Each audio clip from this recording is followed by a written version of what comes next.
Hey, it's Raquel from Adventure Awaits. I just got back from a cruise on MSC Seascape out of Galveston, and I want to tell you the good, the bad, and the weird of the MSC Seascape. Let's get right to it. First of all, it's a beautiful ship. There's tons of places for you to take pictures, lots of little photo ops. You're gonna love it.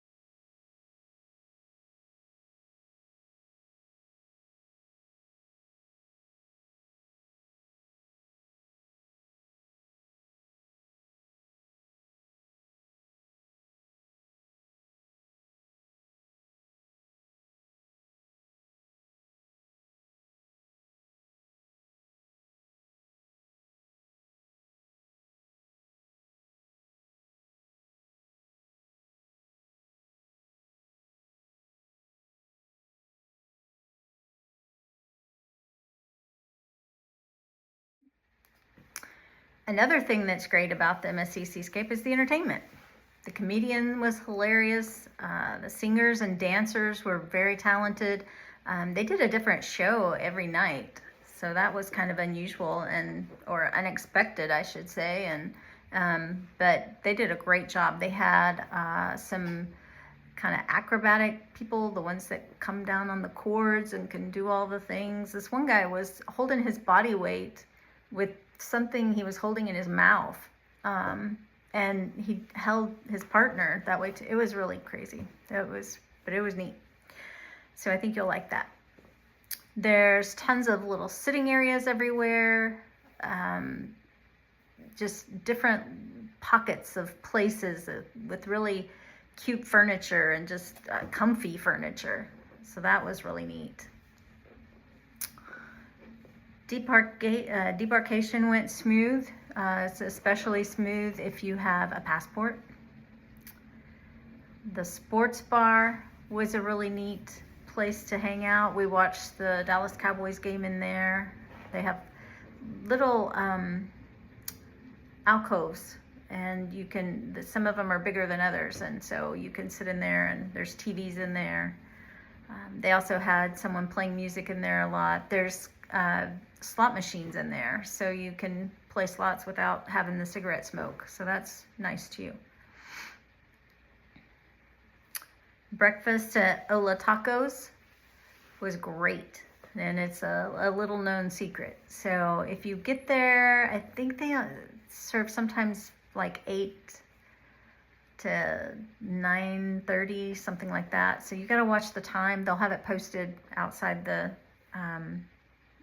restaurant, but you want to keep an eye on that because you don't want to miss it. It's lots of great stuff there, and it's complimentary for breakfast. There are espresso machines at every bar if you're into coffee.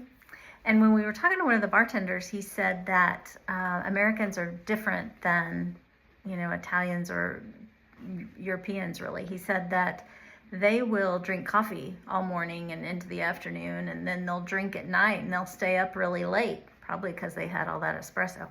But Americans will just get up in the morning and drink all day, and then we go to bed early because we have drank all day.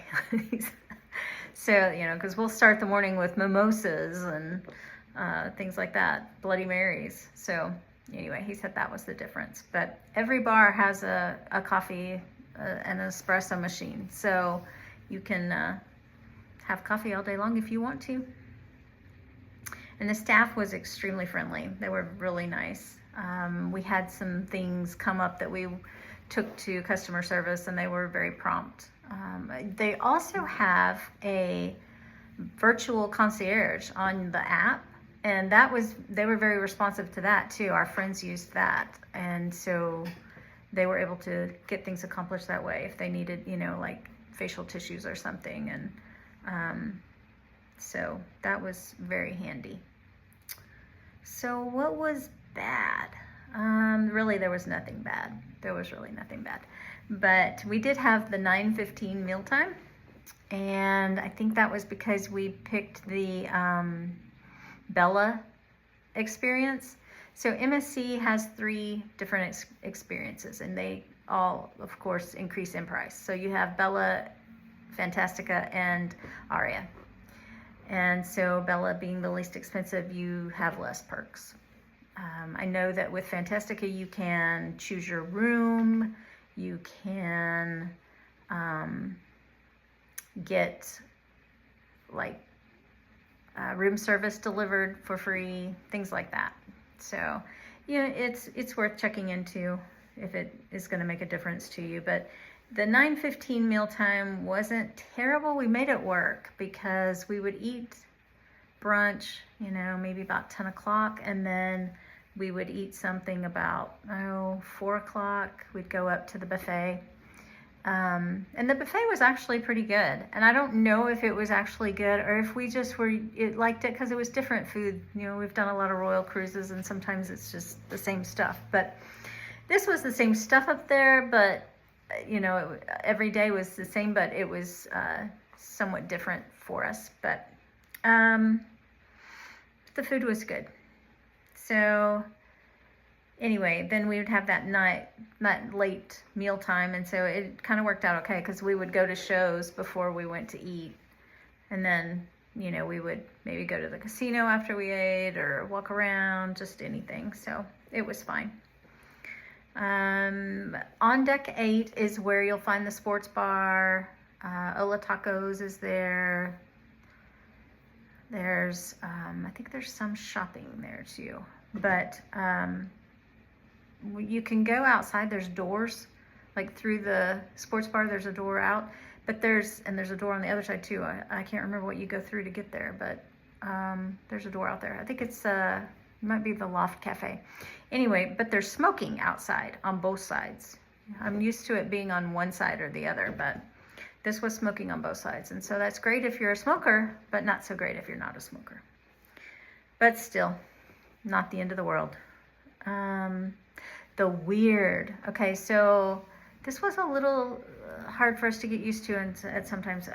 They have men and women bathrooms, which it felt weird, but it really wasn't a big deal because you're in a locked stall, and it's like a tiny room, and some of them even had their own sinks in there. You didn't even, you know, so you're just coming and going through the door. That was the only time you might see someone of the opposite sex, but it felt weird anyway, you know, but it really wasn't a big deal. So, but that was it. We had a great time. We had a deluxe balcony, and it was a nice sized room. And so it was a very, very cool experience. We would totally do it again.